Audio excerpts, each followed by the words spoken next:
Bismillahirrahmanirrahim. Assalamualaikum warahmatullahi wabarakatuh.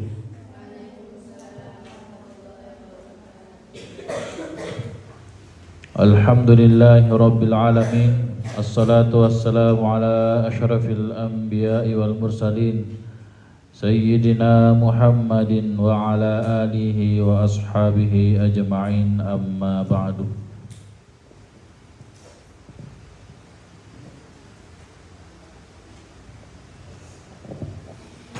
Sebelum kita melanjutkan pengajian pada subuh hari ini, untuk lebih berberkahnya terlebih dahulu kita kirimkan surat Al-Fatihah kepada baginda Nabiullah Muhammad sallallahu alaihi wasallam, kepada kedua orang tua kita masing-masing, kepada guru-guru yang pernah mengajari kita, serta para ulama dimanapun mereka berada, dan lebih khusus kepada musannif kitab Safinatun Najah Syekh Salim bin Sumair Al-Hadrami dan pendiri Darud Da'wah wal Irsyad, yakni Andri Gruta Kiai Haji Abdurrahman Ambodalle. Al-Fatihah.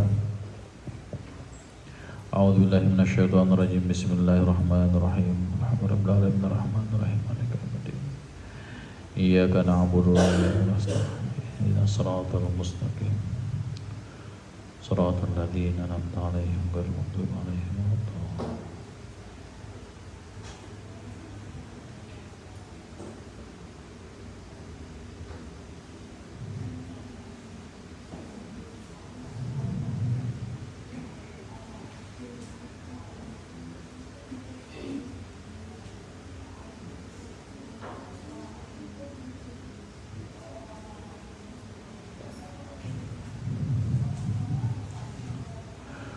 Pembahasan kita pada subuh ini mubtilatus salati, hal-hal yang membatalkan salat.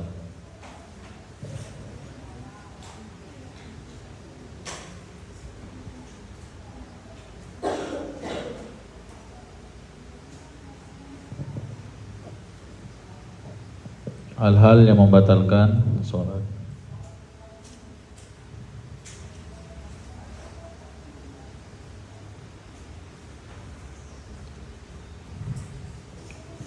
Tabatulus salatu bi arba'a asyrata khoslatan.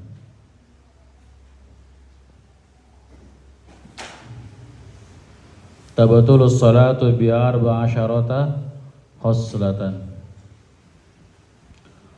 Salat batal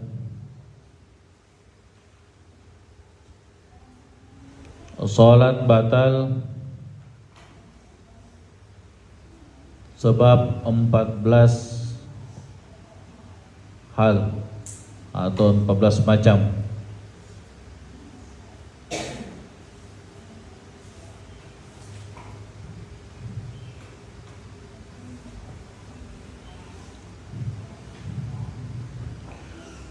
Yang pertama bil hadasi.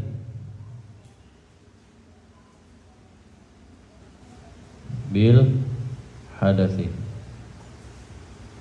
Secara umum sebenarnya yang membatalkan sholat itu apabila meninggalkan syarat sah sholat dan rukun sholat. Makanya kemarin saya katakan yang namanya syarat sah sholat itu adalah sesuatu yang harus ada ketika sebelum sholat sampai setelah sholat. Jadi kalau kapan salah satu dari syarat sah ini tidak ada atau gugur, maka sholatnya batal. Begitu juga dengan rukun. Kalau salah satu rukunnya, kemarin sudah dipelajari rukun sholat itu ada 13, ada yang mengatakan 17. Kalau di sini 17 ya, Sabina. 17. Kalau salah satu rukun sholat itu tidak ada atau gugur, maka sholatnya batal. Kemudian ditambah sedikit, ada sekitar 5 perbuatan yang membatalkan sholat. Begitu dijelaskan dalam kitab Mu'tamad. Yang pertama dijelaskan, disebutkan dalam kitab Safinah, bil hadas, baik itu hadas kecil maupun hadas besar. Kenapa? Karena kapan berhadas berarti syarat sahnya sudah hilang. Salah satu syarat sahnya hilang. Apa syarat sahnya sholat? Suci dari hadas kecil maupun hadas besar. Sementara sholat baru berhadas, apa yang menyebabkan hadas kecil? Ada berapa yang menyebabkan hadas kecil? Atau yang membatalkan wudu?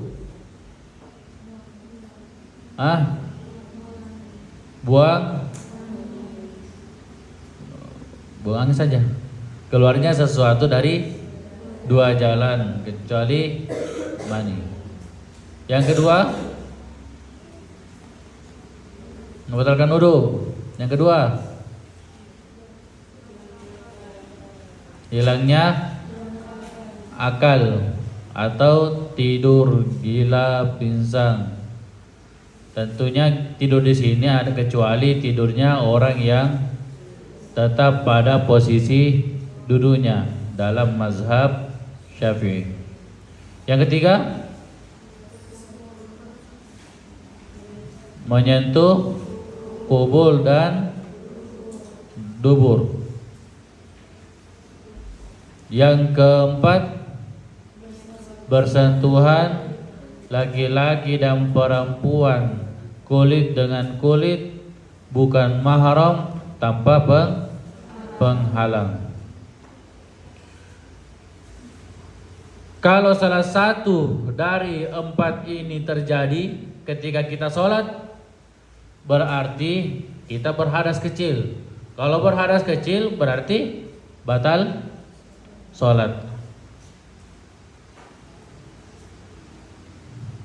Atau berhadas besar, sementara sholat berhadas besar. Apa penyebab orang berhadas besar? 1,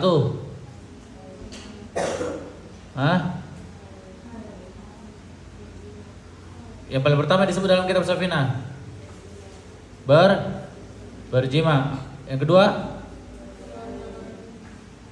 keluarnya mani sekalipun tanpa bersenggama. Apalagi? Haid. Apalagi? Nifas. Apalagi? Wilada. Apalagi? Terus saja itu orang mati, karena orang mati tidak sholat nih, cuma disolati. Kalau terjadi salah satu dari hal ini maka batal sholatnya. Bagaimana caranya, Ustaz? Contoh.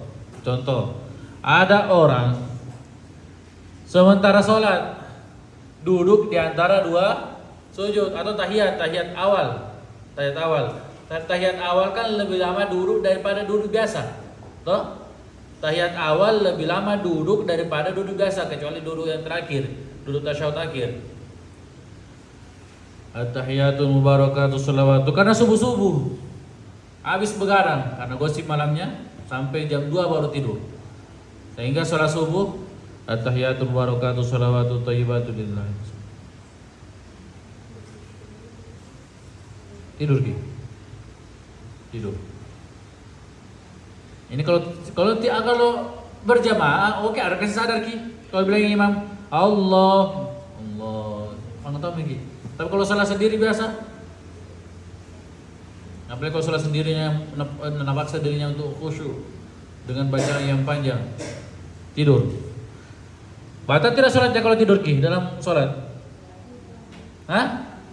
Batal tidak?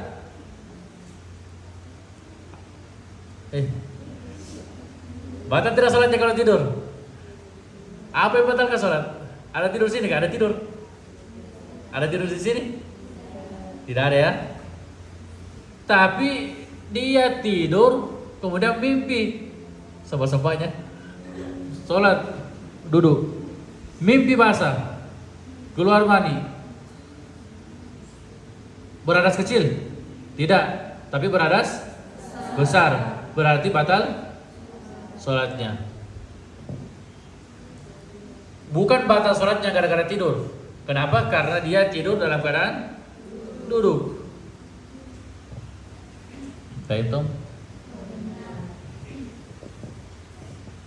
Pokoknya kalau beradas kecil, beradas besar, tentunya sebelum kita tahu salah satu yang membatalkan sholat adalah berhadas kecil dan berhadas besar, berarti yang harus dipelajari pertama, apa yang menyebabkan orang berhadas kecil, apa yang menyebabkan orang berhadas besar. Jangan sampai kita tidak tahu, oh kita berhadas kecil, oh kita sudah berhadas besar. Jadi harus tahu ilmunya dulu. Makanya jangan lompat-lompat kalau belajar. Atau jangan hari ini hadir, hari ini besok tidak. Itu namanya lompat-lompat itu. Kita bahas masalah hal-hal yang membatalkan sholat. Salah satunya berhadas kecil. Tapi pada saat pembahasan hal-hal yang membatalkan wudu itu tidak ada. Tidak ditahu ilmunya. Apa itu dibilang berhadas kecil kah? Adalah sesuatu yang mengharuskan kita berwudu. Kalau berhadas besar, mandi. Jadi yang pertama itu adalah berhadas kecil maupun berhadas besar.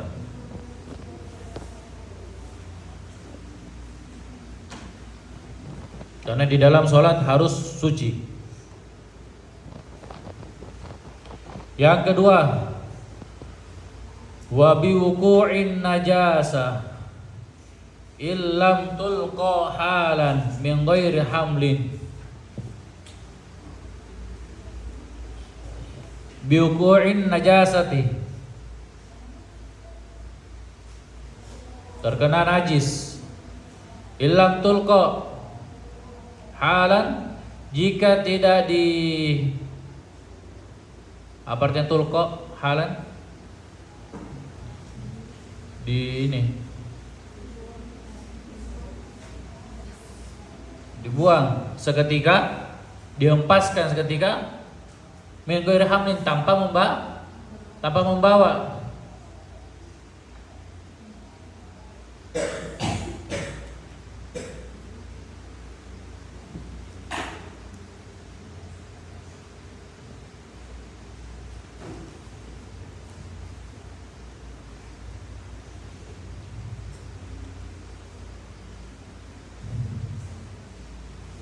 Di sini dijelaskan kapan itu batasnya.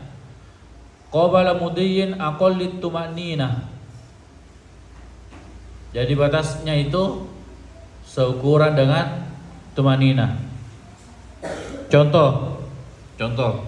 Sementara sholat Allahu Akbar, ternyata ada kotoran cicak jatuh di baju tak. Ada kotoran cicak jatuh di baju tak. Dan kita sadari, beda cerita kalau tidak sadar. Dan kita sadari, pada saat kita sadari langsung dibuang. Dengan syarat jangan diambil baru dibuang. Min ghairi hamlin, tanpa membawa. Bagaimana caranya Pak? Kasih begini.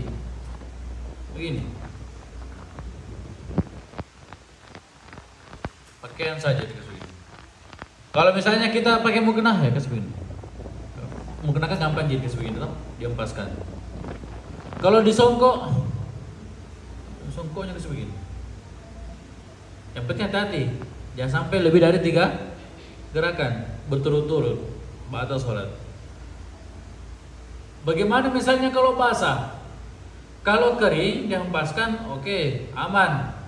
Sudah dihempaskan, terbang itu najis. Tapi kalau dipaskan terbang ke sebelah lagi begini, terbang lagi ke sebelah, begitu semua sampai di ujung. Makanya hempaskan, jangan sampai mengganggu orang. Buang ke bawah. pelan saja. Bagaimana kalau basah? Najisnya basah. Kalau najisnya basah berarti sesuatu yang terkena najis itu juga menjadi najis. Kenapa? Karena basah. Syaratnya najis berpindah itu adalah basah. Contoh, songkok. Ada najis jatuh. Ya buang saja songkoknya, jangan pakai. Karena kan tidak harus dipakai songkok sholat toh. Kalau mau kena bagaimana? Jangan, karena terbuka auratmu itu.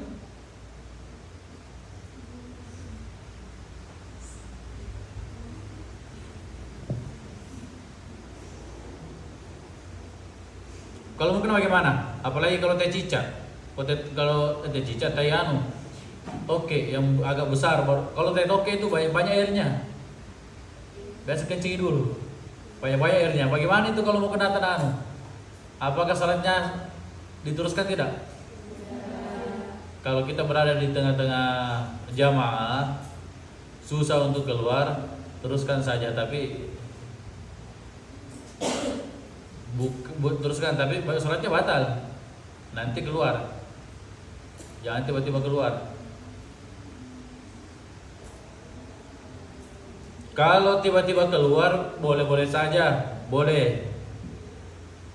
Cuma kita harus tahu jamaah, apakah jamaahnya itu faham ilmunya atau tidak.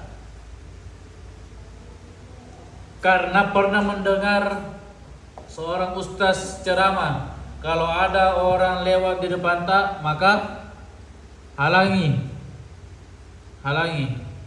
Itu dia halangi. Tidak semua orang yang lewat di depan itu dihalangi. Siapa saja yang bisa dibiarkan lewat? Satu, anak-anak. Kalau ada anak-anak tidak usah dari begini. Mau halangi justru mau main itu. Mereka sering gitu ya. Maju lagi, mundur lagi. Itu anak-anak itu mau main. Kalau ada anak lewat belum memayis, silakan mau lewat 10 kali, 100 kali, silakan. Itu kalau anak-anak. Yang kedua, orang yang berhadas atau orang yang batal sholatnya mau tinggalkan jamaah, jangan dihalangi. Apalagi di Masjid Markas banyak sekali orang, mau halangi, lewat lagi, halangi. Berapa tangan melewati? Yang ketiga syaratnya harus ada apa namanya ini? Sutra, pembatas. Harus ada sutra, pembatas yang menandakan bahwa kita sholat. Biasa itu kalau pergi di masjid ada papan-papan kecil begini. Di masjid, bukan masjid Bulampang. Di masjid luar ada biasa papan begini. Biasa lihat toh? Itu sebagai pembatas, dan ini disunahkan. Ini sunnah yang banyak ditinggalkan. Itu disunahkan. Pasang sutra di depan, kemudian kita sholat, yang menandakan bahwa kita ini wilayah sholat tak. Tapi minimal sutra itu adalah sejadah. Minimalnya sutra itu sejadah. Kalau ada sejadah berarti itu menandakan kita sholat di situ, apalagi berdiri. Tapi kalau tidak ada itu, kita sholat di lantai, tidak pakai sejadah, tidak ada sutra, tidak ada yang menandakan bahwa ini wilayah sholat. Kita hanya diam berdiri, kita sholat. Jangan halangi orang untuk lewat, karena dia tidak tahu bahwa kamu sholat. Kan lihat berdiri. Siapa jangan bilang kamu sholat, jangan sampai melamun kok. Makanya syaratnya itu orang bisa menghalangi orang lewat. Satu, ada sutra. Dua, bukan anak kecil. Tiga, bukan orang yang batal sholatnya. Kalau orang besar dihalangi.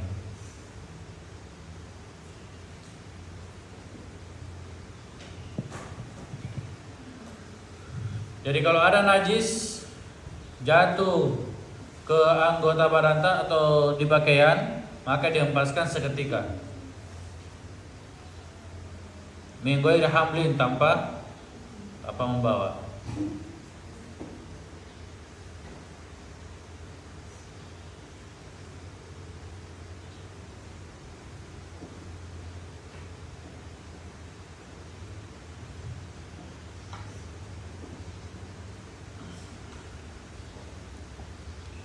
Yang ketiga,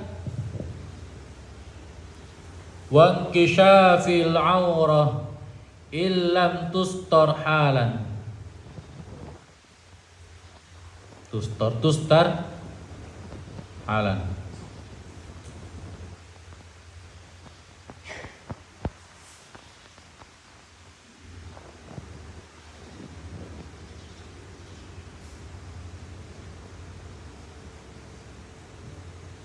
Di situ apa bacanya? Tustar. Wa kishafil aurah illam tustar halan. Tersingkapnya aurat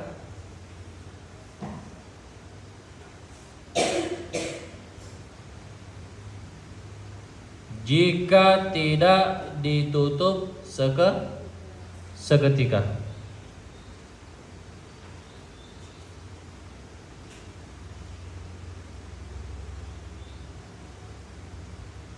Contoh, kalau kita sholat, kemudian ada angin, berarti kita sholat di mana biasa? Kalau dalam ruangan ada kipas angin, tidak mungkin gara-gara kipas angin, apalagi kalau kipas angin begini, tidak mungkin aurat, tidak mungkin mau kena terbang, ya. Anggaplah di pantai, di lapangan, tiba-tiba ada angin kencang, langsung terbuka, langsung naik ininya, apa namanya, roknya. Apalagi kalau dia pakai rok, hati-hati, jangan sampai pakai rok baru di dalam pakai celana pendek.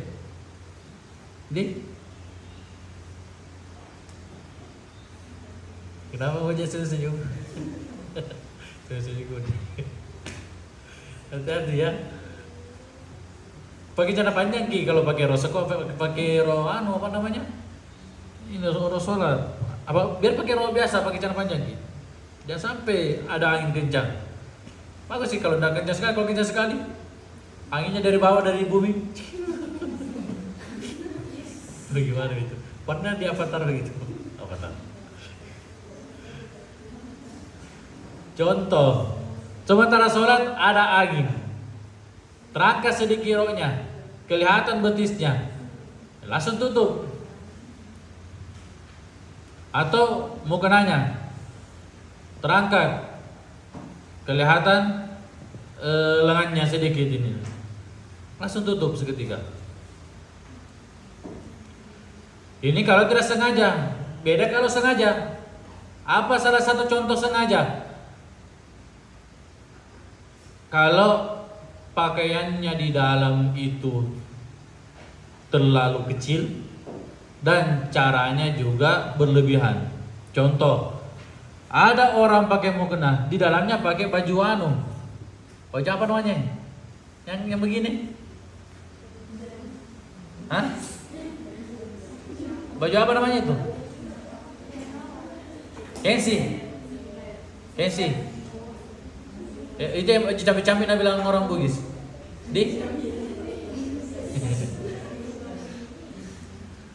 Ada begitu pakaiannya. Kemudian caranya takbir. Allah.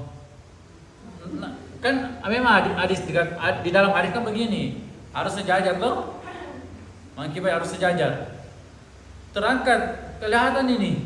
Itu sama, hanya bilang sengaja. Kenapa bilang sama dengan sengaja? Caranya sudah tinggi, kemudian pakaiannya di dalam pakaian sama, juga tidak pakai baju, pakai kensi. Hati-hati ini.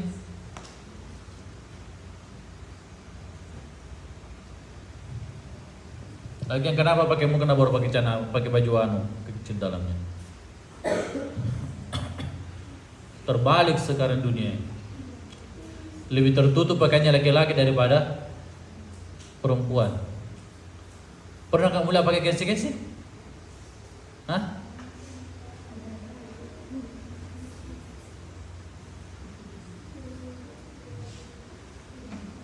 Dan di luar sana, yang mana kalau mulai misalnya di macam di pantai, yang mana lebih terbuka pakaiannya, laki-laki atau perempuan? Justru perempuan. Padahal batasan auratnya laki-laki itu minimal sekali. Antara pusat sampai lutut. Justru lebih tertutup pakaiannya laki-laki. Perempuan, nah auratnya seluruh badan. Pendapat yang ini. Kan ada dua pendapat ya di luar sholat. Ada dua pendapat di luar sholat. Pendapat yang pertama seluruh badan, seluruh. Yang kedua seluruh badan kecuali wajah dan tangan. Ini kafain.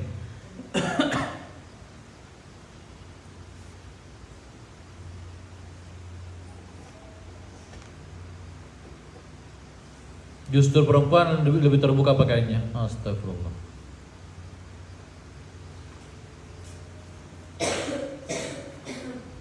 Selanjutnya, hal-hal yang membatalkan sholat. Wan nutqi biharfain aw harfin mufhim amdan.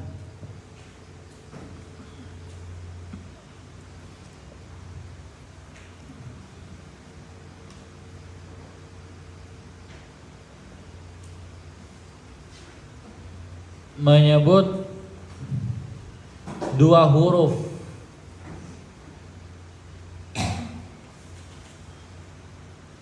tanpa bermakna atau satu huruf yang dipahami secara sengaja. Secara sengaja.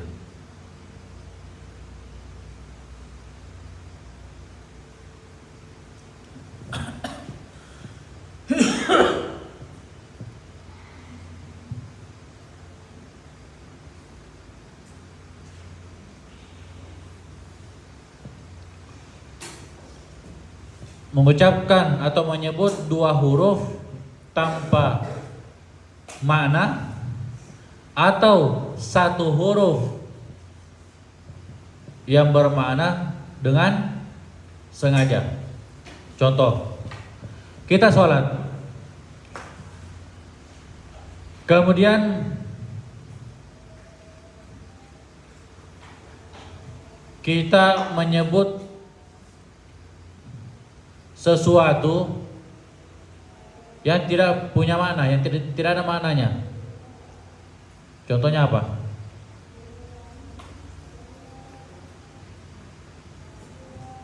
Contohnya apa?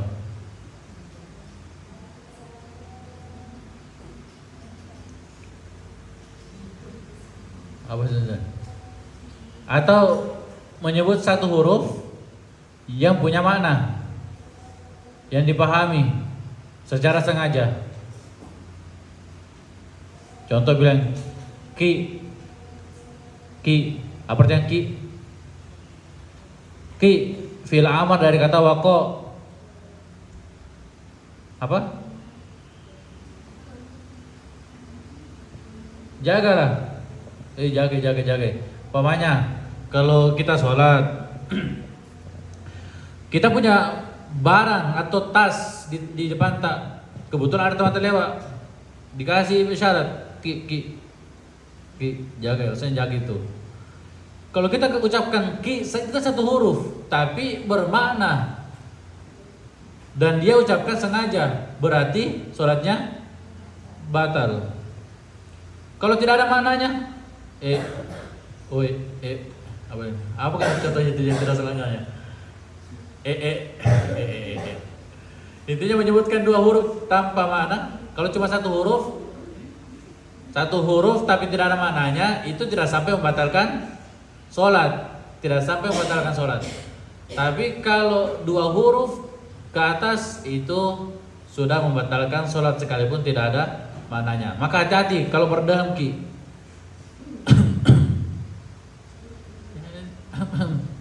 Memang itu bukan huruf, tapi itu memberikan isyarat. Hati-hati. Atau menangis, bersuara, caranya menangis bersuara.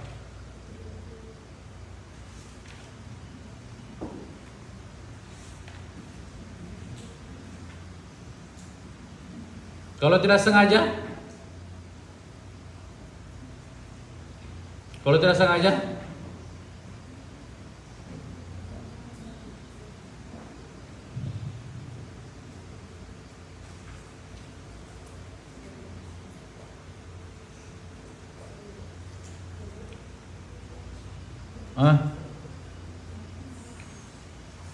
Pernah dibahas ini dalam kitab Fathul Qorib.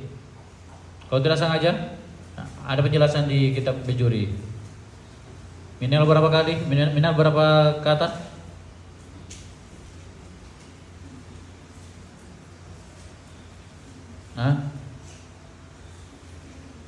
Dari cara di situ. Maksimal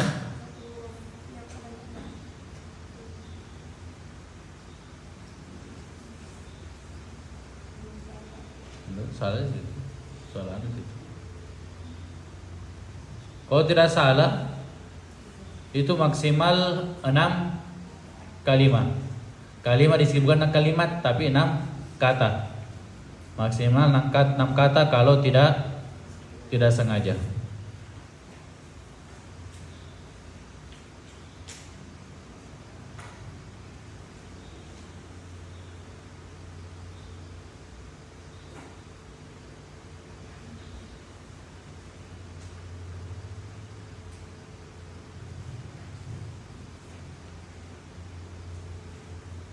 Tapi kalau sengaja, kata yang memiliki makna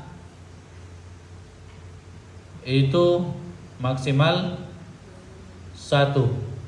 Pokoknya anu sebut satu huruf pun, bilang ki atau shi atau ai, ada maknanya semua ini. Yang aku tahu cuma ki. Itu punya makna, berarti itu membatalkan sholat. Kalau tidak punya makna, maksimal 2 huruf. Ini kalau disengaja. Kalau tidak disengaja maksimalnya 6 kata.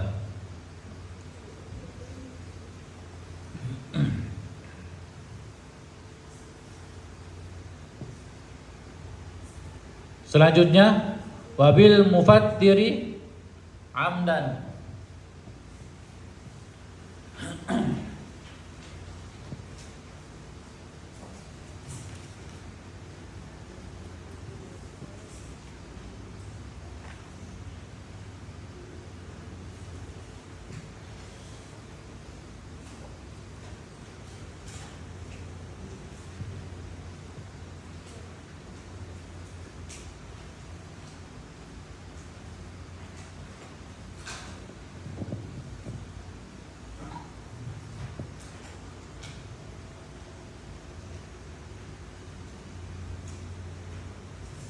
Dan makan secara sengaja.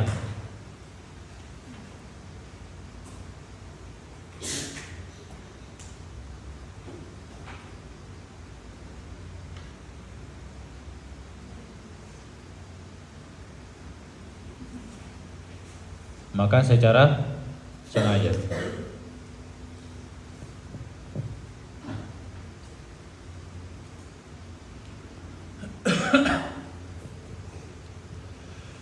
Rumusnya begini. Semua yang membatalkan puasa itu juga membatalkan sholat, kecuali persoalan makan. Semua yang membatalkan puasa itu juga membatalkan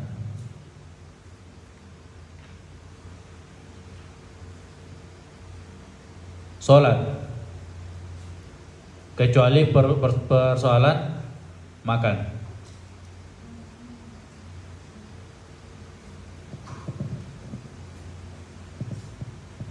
Kalau di dalam puasa orang makan tidak sengaja, sekalipun makannya itu beberapa piring, batal tidak puasanya? Tidak batal, sekalipun dimakan itu satu baki, satu apa ini, talang, banyak sekali. nanti sudah makan coto 2 mangkok ditambah ketupatnya 10, nanti kenyang habis semua baru diingat apa diucapkan astagfirullah, lupa. Dan jangan juga ucapkan alhamdulillah karena lupa. Anugerah itu. Ucapkan alhamdulillah karena anugerah. Makan tidak sengaja tidak batal puasa. Tapi kalau di dalam sholat kalau dia tidak sengaja tapi banyak, batal. Kalau sengaja sedikit banyaknya batal, sedikit atau banyak. Kalau dia sengaja batal dalam sholat.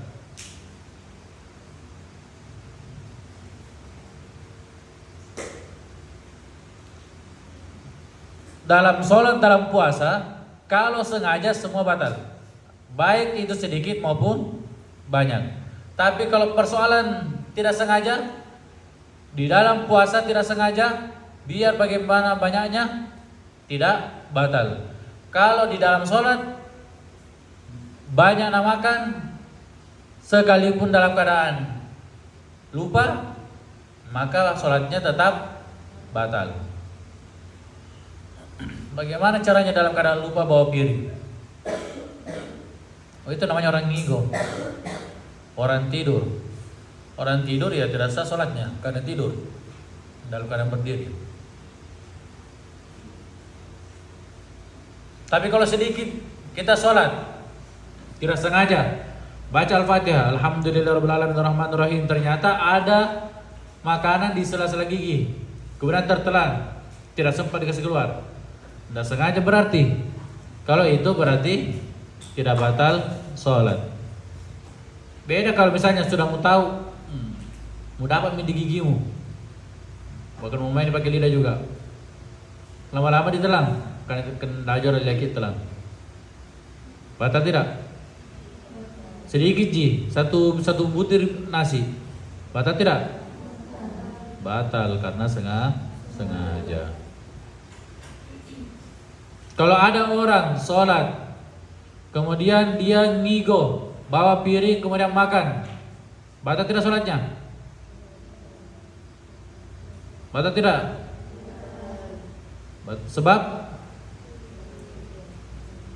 Sebab apa? Bagaimana ceritanya orang ngigo pergi sholat? Sekalipun misalnya sementara sholat Allahu Akbar tidur mimpi pergi ambil nasi. Contoh terbukti terjadi begitu. Pergi ambil nasi, makan, batal tidak sholatnya? Batal karena dia tidur. Kalau dia tidur berarti berhadas kecil. Tidurnya berdiri. Dari mengambil nasi berdiri. Tapi ini contoh-contoh anehnya. Tidak mungkin terjadi. Kalau ada terjadi begitu maka lalai kita.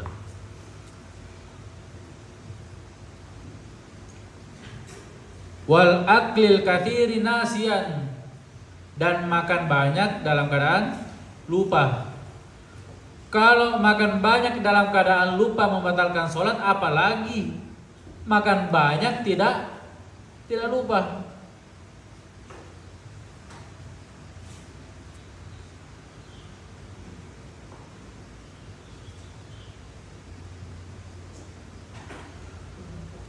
Selanjutnya, wa salasati harakatin mutawaliyatin walau sahwan. 3 gerakan berturut-turut sekalipun lupa. Ini hati-hati di sini. Ini banyak terjadi tanpa disadari. Kita mengaku mazhab Syafi'i, tapi dalam hal ini tidak diperhatikan. Di dalam mazhab Syafi'i 3 kali berturut-turut gerakan itu membatalkan sholat. Ngakunya mazhab Syafi'i, tapi persoalan gerakan dalam sholat tidak mengikuti.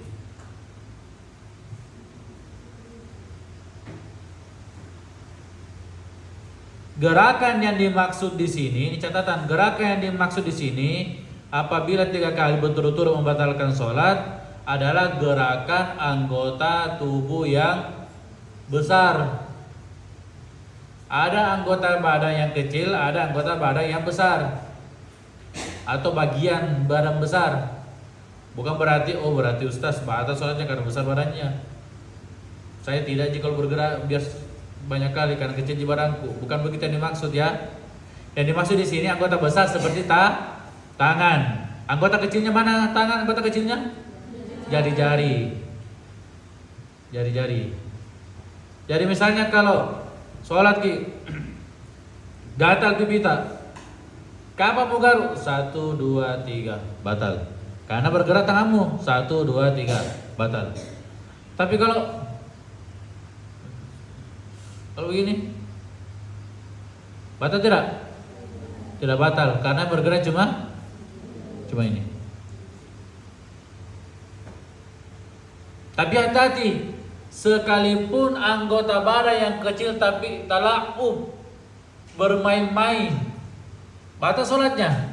Bukan batal sholatnya karena gerakan, tapi batal sholatnya karena tala'ub fil ibadah, bermain-main dalam ibadah. Contoh, tahiyat akhir, ada kucing lewat ke sebegini. Karena kucing kena kasih begini badannya. Apa namanya itu? Yang kasih yang begini tuh. Kasih dan otak di badan tak apa? Biasa kasih di paha tak apa kalau ada ya? Kasih begini. Dikasih begini main. Berarti itu main itu. Sekalipun ini bergerak, ini jangan bergerak biar ini yang bergerak tetap batal. Bukan batal karena ininya. Batal karena main. Paham tuh? Paham juga kan?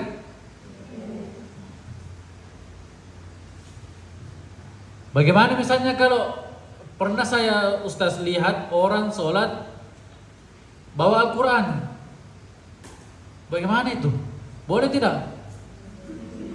Hah? Boleh tidak? Boleh tidak? Di mana kau lihat? Hah? Boleh tidak? Boleh. Sholat sunnah boleh. Kalau sholat sunnah boleh. Cuma bagi orang yang tahu ilmunya. Kalau tidak tahu ilmunya tidak usah lihat Al-Quran. Maksudnya apa? Jangan sampai kita lihat Al-Quran. Allahu Akbar. 1, 2, 3, 4, 5, 6, 7. Berapa kali itu? Nah cari untuk baca lagi. Boleh, yang penting jangan lebih dari 3 kali gerakan. Bagaimana caranya? Kalau baca Al-Quran, tandai mami yang mana mau baca. Allahu Akbar.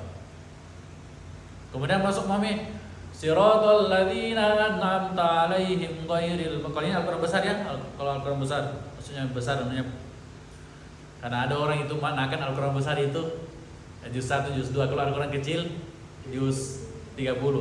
Al-Quran besar ya, begini mushaf besar maksud saya. Siratal ladzina an'amta 'alaihim ghairil maghdubi 'alaihim waladdallin. Amin. Jangan berturut-turut. Atau kan begini mami. Bagaimana? Langsung bawa begini. Berapaan itu gerakan itu? 1. Makanya orang yang biasa, orang yang biasa sholat bawa Al-Quran itu, kalau dia tahu ilmunya, dia tidak membaca dalam 1 rakaat 2 lembar. Maksudnya baca ayat-ayat terakhir. Dia tidak sisakan ayat terakhir. Karena hati-hati, jangan sampai 1, 2, 3 atau 1, 2, 3. Itu lebih dari 3 atau 3 ke atas. Batal. Berhenti nih kalau ayat terakhir nih. Nanti kalau mau bisa sih diubah, bisa bisa dibalik. Yang penting baliknya itu hati-hati. Pakai tumak nina, bukan berturut-turut. Satu.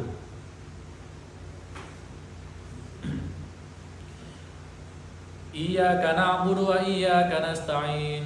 Ihdinas siratal mustaqim. Siratal ladzina an'amta 'alaihim ghairil maghdub. Kan balik sendiri. Dibalik memang nih. Ghairil maghdubi 'alaihim waladdallin. Amin. Kenapa bisa kau memang bawa Al-Qur'an? Pernah tidak mulia ustaz pakai mic? Salat begini. Pernah lihat? Yang mana bagus, mic atau Al-Quran? Ini logikanya. Yang mana bagus, mic atau Al-Quran? Al-Quran. Kenapa Al-Quran dipermasalahkan tapi mic-nya tidak? Bisa dipahami? Lagian kalau sholat sunnah itu bagusnya kalau sholat tarawih ya, karena ini zaman sholat tarawih. Bagusnya lihat Al-Quran. Kenapa?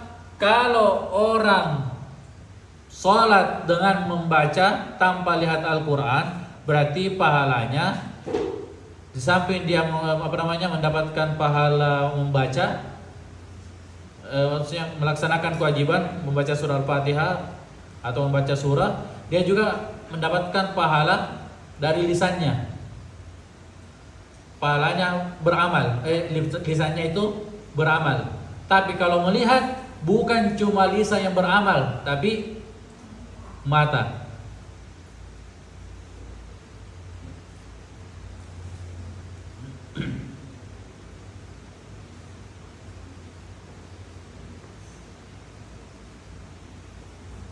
Yang jelasnya itu jadi tidak boleh 3 kali berturut-turut anggota badan yang besar. Sama halnya kalau mengisi yang saf yang kosong. Contoh atau mundur. Saya sholat berduaan, imam dengan saya. Kemudian ada orang ketiga, langsung ambil saf di belakang. Hati-hati kalau mundur. Kalau mundur langsung 1, 2, 3 batal sholat. Dalam mazhab Syafi'i 1, 2, 3 batal. Terus bagaimana caranya? Ada 2 caranya. Satu langkah, jangkal. Satu langkah kalau panjang langkahmu. Atau tetap 3, 4, 5 atau berapa langkah, yang penting ada tumak nina. Mundur.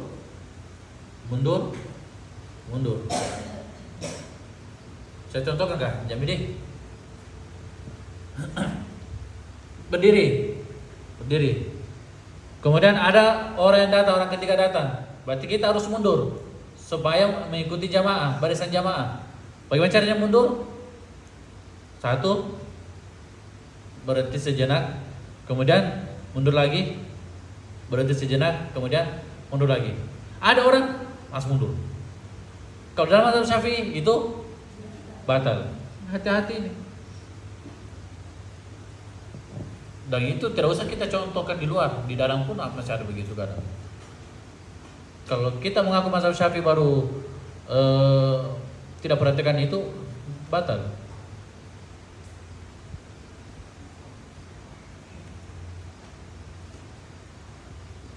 Kita berkeyakinan bahwa gerakan 3 kali berturut-turut itu membatalkan sholat. Kemudian dia mundur tanpa perhatikan gerakannya, sudah gerakan ketiga ke atas, berarti batal sholatnya.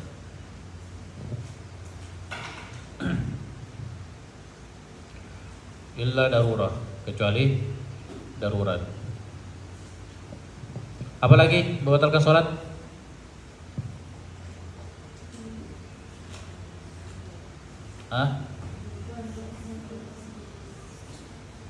Mana itu?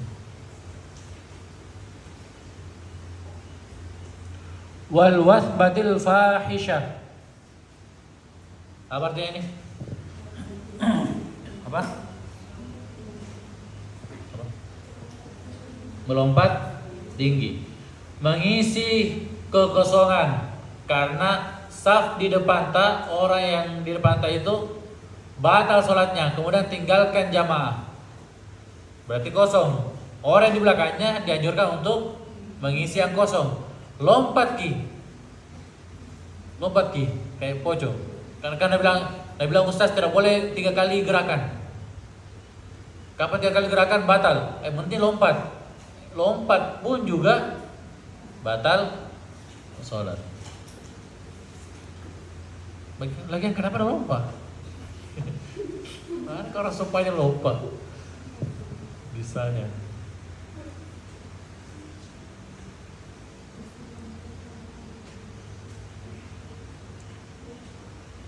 Wa darbatil mufritah, dan pukulan yang keras. Apa contohnya ini? Pukulan yang keras.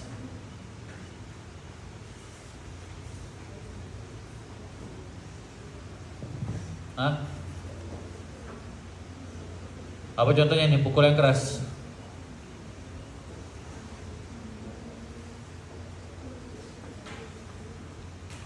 Apa contohnya pukulan keras? Itu tayamum itu.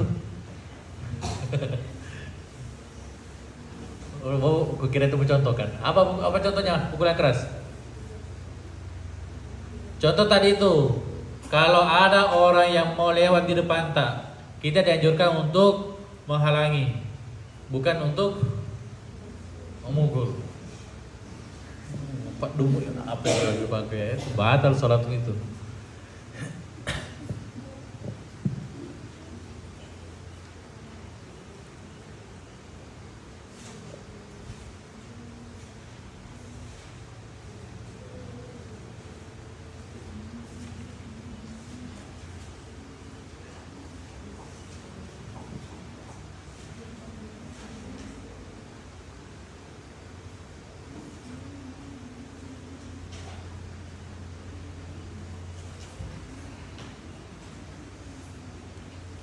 Lanjut atau berapa menit ini?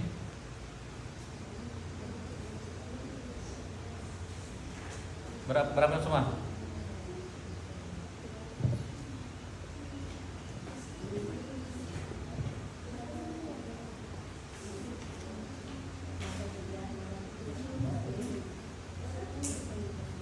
Kasih selesai di 10. Wa ziyarati ruknin fi'liyin amdan, dan menambahkan rukun fi'liyah yang secara sengaja.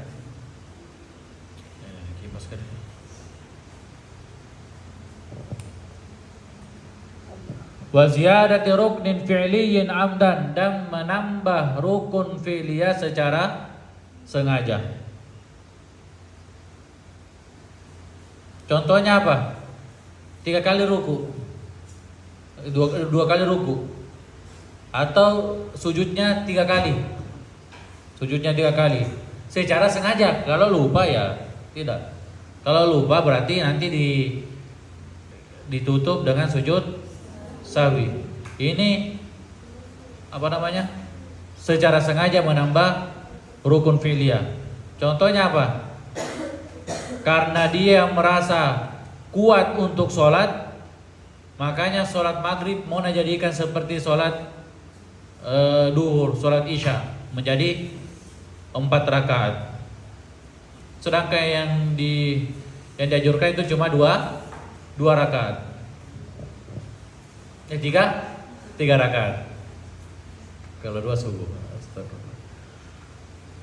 Kalau rukun qauliyah ditambah bagaimana?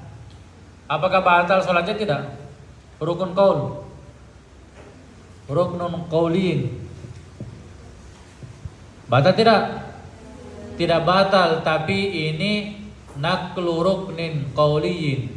Ini mengcopy paste rukun qaul ke tempat yang lain. Yang dipelajari kemarin bagaimana kalau begitu masalahnya? Disunahkan untuk sujud sahwi, membaca Al-Fatihah di tempatnya, kemudian membaca lagi Al-Fatihah di di gerakan yang lain seperti di sujud membaca Al-Fatihah atau membaca selawat di sujud. Selawat kan tempatnya di tasyahud, tapi dia baca di tempat sujud. Berarti itu memindahkan atau mengcopy paste rukun qauliyah di gerakan yang lain. Kalau begitu ceritanya disunnahkan sujud sahwi. Kalau rukun fi'liyah tidak boleh mengcopy paste rakaat ketiga ke rakaat selanjutnya, berarti per rakaat. Itu tidak boleh. Batal sholat kalau sengaja. Yang selanjutnya, wattaqaddumi ala imamihi biruknaini fi'liyain, mendahului imam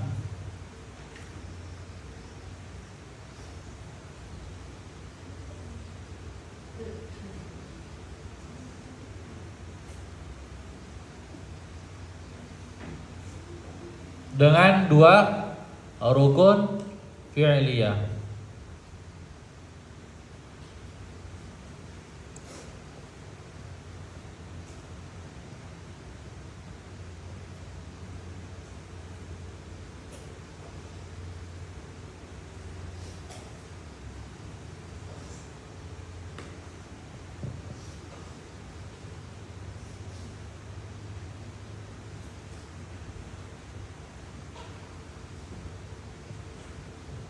Contohnya apa?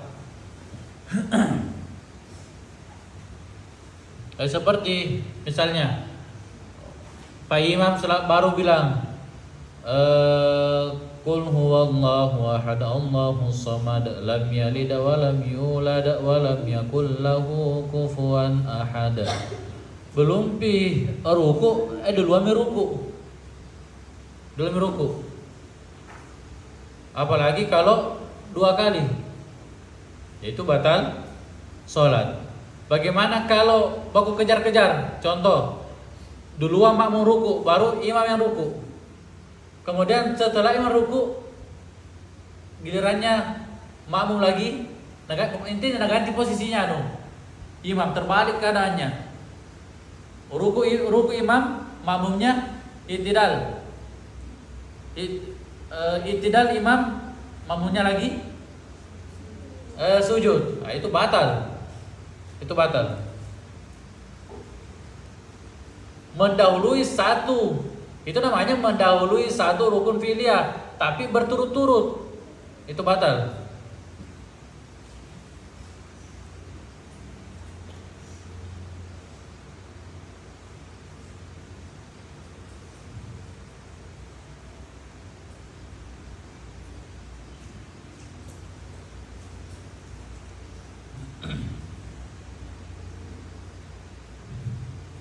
Selanjutnya,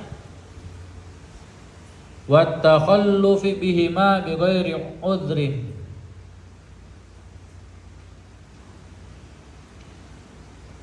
Kebalikannya, ketinggalan dua rukun tanpa udhur.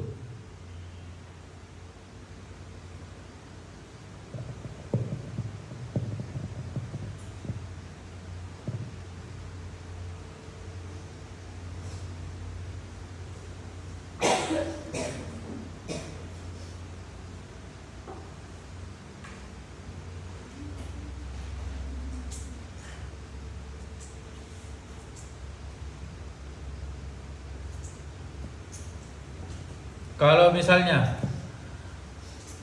imam sudah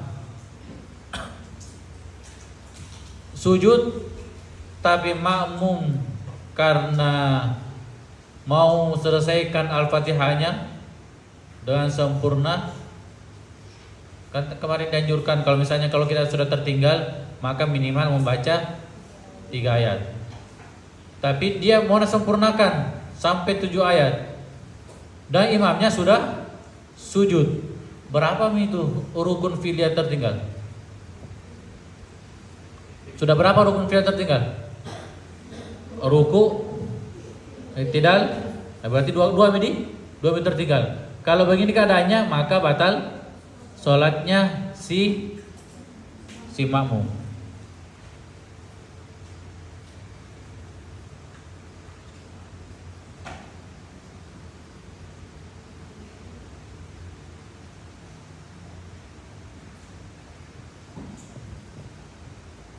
Wa niyatu qat'is shalah, niat memutus salat.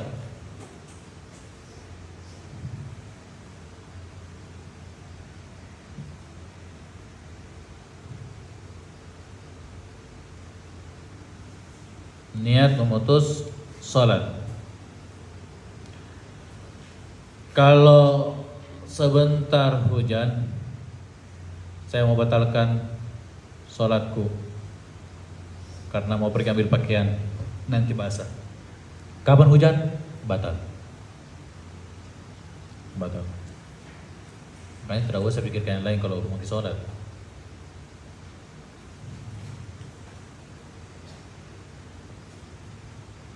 Niat memutus sholat, atau yang sengaja niat sholat, sengaja putus sholatnya.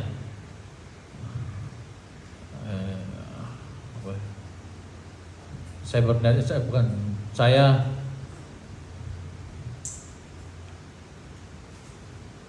mau keluar, ada tamu di rumah, berarti batal sholatnya karena sudah niat keluar atau tinggalkan sholatnya.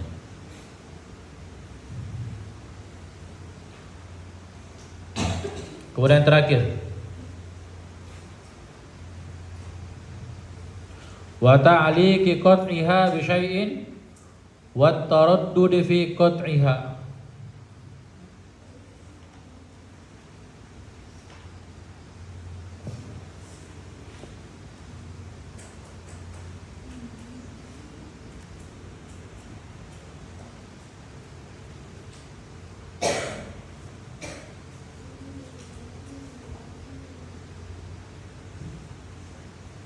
Doa ini contoh ya, sebenarnya itu contoh. Menggantungkan putusnya sholat dengan sesuatu. Ini contoh tadi. Seperti misalnya kalau hujan, maka saya putuskan sholat. Kalau hujan, saya mau pergi ambil pakaian. Berarti itu secara tidak langsung batal sholatnya. Ketika hujan turun, batal sholatnya.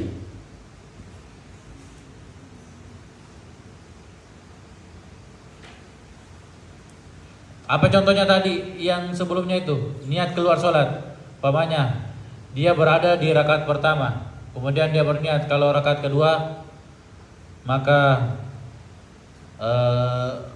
saya batalkan sholatku. Kalau di rakaat kedua saya keluar dari sholat, berarti dia batal. Lagian kenapa mau niat? Kenapa mau keluar? Umpamanya contoh, kalau misalnya dia memang berniat keluar, maka batal sholatnya.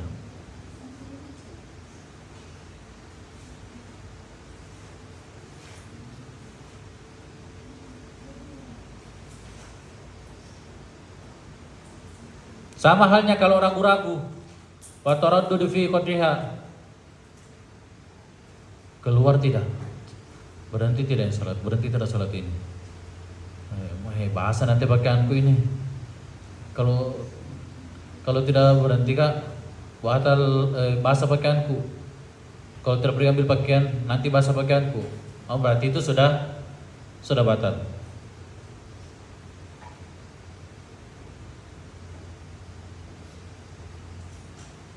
Ragu apakah mau putuskan sholat atau tidak.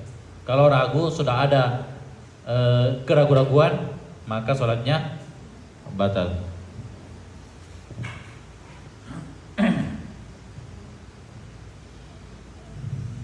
Berapa semua? 14.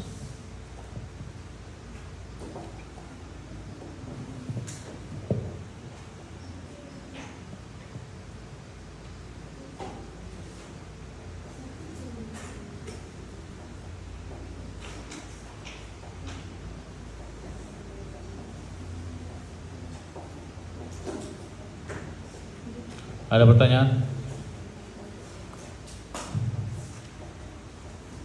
Jadi ulangi. Batalkan sholat itu ada berapa? 14. Yang pertama, berhadas kecil dan berhadas besar. Yang kedua, terkena najis jika tidak dibuang seketika tanpa membuang, tanpa memegang, tanpa membawa. Yang ketiga, bagi syafil aurah, tersingkapnya aurat jika tidak ditutup seketika. Yang keempat, menyebut dua huruf tanpa makna atau satu huruf dengan makna dengan sengaja. Yang kelima, makan secara sengaja. Yang keenam, makan banyak tapi dalam keadaan lupa. Kalau makan sedikit dalam keadaan lupa, tidak apa-apa. Yang ketujuh, 3 gerakan berturut-turut sekalipun lupa. Anggota badan yang besar. Yang kedelapan, melompat tinggi membatalkan sholat. Kesembilan, pukulan yang keras. Yang ke-10, menambah rukun fi'liyah secara sengaja. Yang ke-11, mendahului imam dengan 2 rukun fi'liyah. Yang ke-12, tertinggalnya dengan 2 rukun fi'liyah tanpa uzur. Apa uzurnya? Tidak disebutkan apa uzurnya? Apa uzurnya?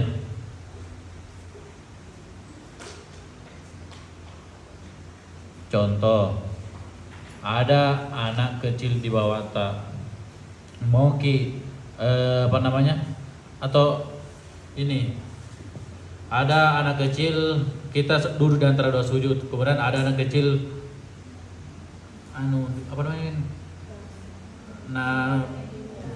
naik di belakang sini. Kapan sujud ki tak banting ke depan ini anak-anak. Maka tunggu sampai dia turun. Kasih turun. Pelan-pelan. Nanti turun baru sujud. Tapi imamnya sudah tertinggal 2 rukun atau 3 rukun, tidak apa-apa karena ada uzur. Apalagi? Niat memutus sholat. Yang keempat, menggantungkan niat memutus sholat kepada sesuatu atau ragu-ragu dalam memutuskan sholat. Wallahu a'lam bishawab. Assalamualaikum warahmatullahi wabarakatuh.